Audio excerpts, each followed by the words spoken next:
Hi everyone.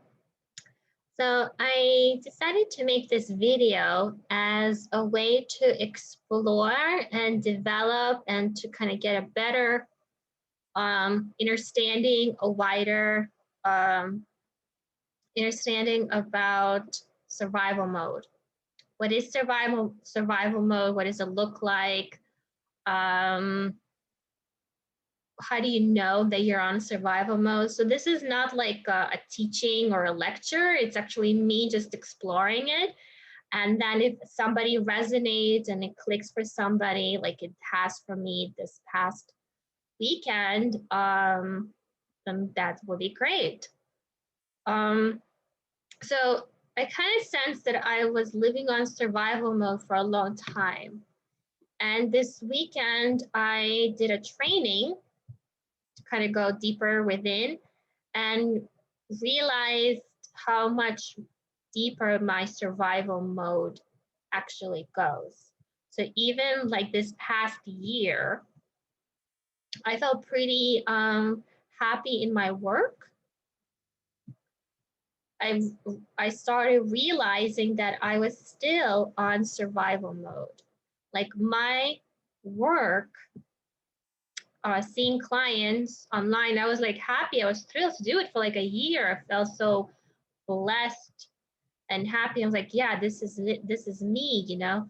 Um, and then just now reflecting on it and noticing that my work is all I have. Like I wrote it in my journal. My work gave me for 10 years now, but even more so this past year, it gave me a purpose, it gave me direction, it gave me motivation, security, and a place in the world. So I see it still as survival mode. I was holding on. It finally felt good. You know, after 10 years, I didn't like what I did for a living. I didn't see that I could be myself in what I did for a living. And I thought, okay, finally I found it. And then it started feeling this is still not it. And but then it's so hard to look at it that way because it's all I have. I don't have relationships. I don't have family that I can like trust. I'm living with my parents right now, but you know, it's not a relationship of that I can be myself. And like I hide most of myself when I'm around them, which is a few minutes a day. We know we live in the same house. And I noticed in my work past few months, I started getting clients that were closer towards my divine gifts. Started doing healing. But I couldn't do it fully because I'm still confined to my profession. So I did my healing. I made a video previously that how I started connecting to my clients the past few months through the consciousness. Like, so what, when I have them go within, I feel it and I help them release. Or I work on their focus and state perception, thoughts. You know, we work on that, really removing negative thoughts, switching to positive thoughts. And I realized how much I still have to hold back. I can't tell them that I'm doing these healings. You know, I can't tell them that I'm sensing all of it.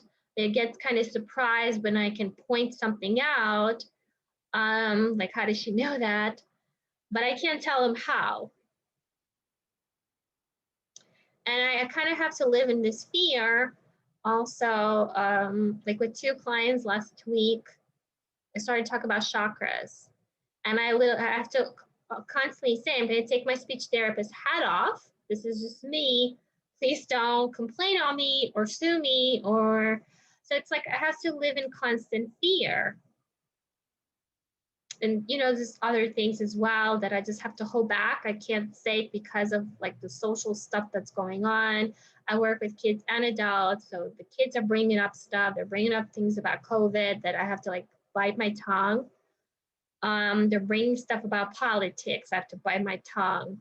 And I just kind of this past few weeks started realizing I still can't be myself. And it's like, I have to survive impartial. And it's like, well, I need to make a living, I need to have a job. So this kind of gives me a place of security and survival. And then I have to find like where the real me can survive. And there's this split. I have 2 YouTube channels. I have this one for my spiritual thoughts, and I have another YouTube channel for my professional because I started my own practice. And those two cannot come together. It's like living a double life. And I'm starting the past few weeks, starting to sense the effect of living this double life. I have no idea what to do about it. So I'm just like sitting with it and processing it. And it's just ironic that this past year, I thought like, yeah, moving towards it, like I found it. Yeah, I can like just stay here. And it just felt again, like stay here in a cocoon. And it's scary. It's really scary because it's like, oh, I finally found what I'm good at. And I always like, I hated it. I always felt like I'm just not good at this. Like I suck. I'm a horrible speech therapist. And then discover, no, I'm an amazing one. It's just whatever wasn't right. And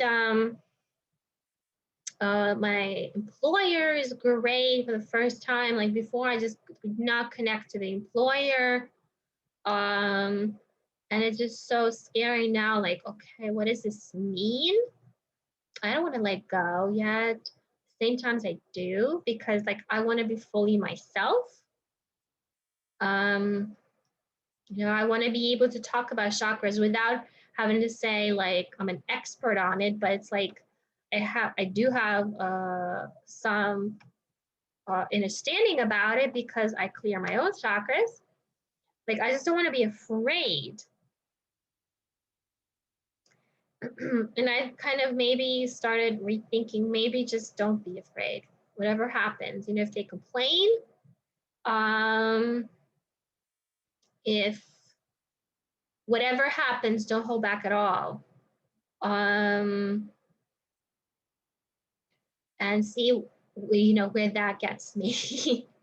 I don't know. I just don't know. It's kind of scary. But it's very interesting figuring out that I'm still in survival mode. And then there's another thing that I've been working on is these creative projects on the side. And I've always wanted to do creative projects. I always had ideas, but I didn't do them. And now finally this year with quarantine, I just sat down and I got busy and I've just been crazy busy.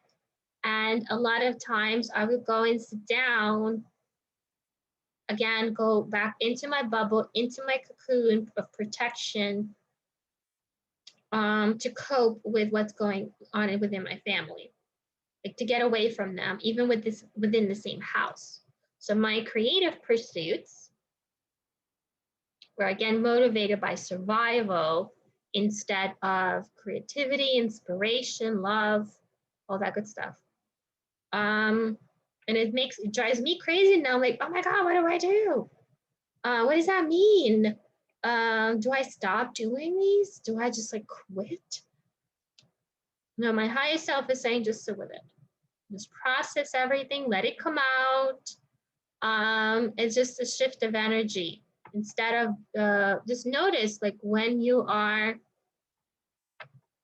motivated in protecting yourself and when you're motivated by your higher self, or your highest good. So is holding back information from a client in my highest good, or is it protecting the physical? So if I'm not saying something to a client, who benefits here? I don't benefit, and the client doesn't benefit. But because of the fears imprinted on us, you know, for example, I have a client who is an actress and that's Black, and she said something like, I'm going to, the way she was like preparing for a role, she's like, I'm just going to put a spin of the strong Black woman into the role. And my mind was like, well, what the hell does that mean? What does that look like? I didn't say it to her though. Thankfully, I was still able to guide her. But I didn't say that part. And I feel like, let's, you know, I don't want to be labeled a racist over nothing. So it's kind of, which, you know, like what the hell is a strong Black woman? What does that look like? How do you put that into a role? It's an abstract concept. And I mean, to me, it just sounds ridiculous. But again, it's like, I don't want to risk, it's not worth the risk of being called a racist and getting fired. And then that's it, my career is over because how else am I going to get hired again? So, you know, they can easily, they go on social media, they get your name everywhere. It's like, it's just such a mess. And everybody's just so sensitive right now. So it's very hard to find this, I don't know. I'm still working it out. I'm still sitting with it. And, you know, I want to be in my own highest benefit and my clients, and trying to find that place. What is that? What does that feel like? Yeah, I do feel like I need to let go of that fear a bit more and just be honest. And whatever comes, comes.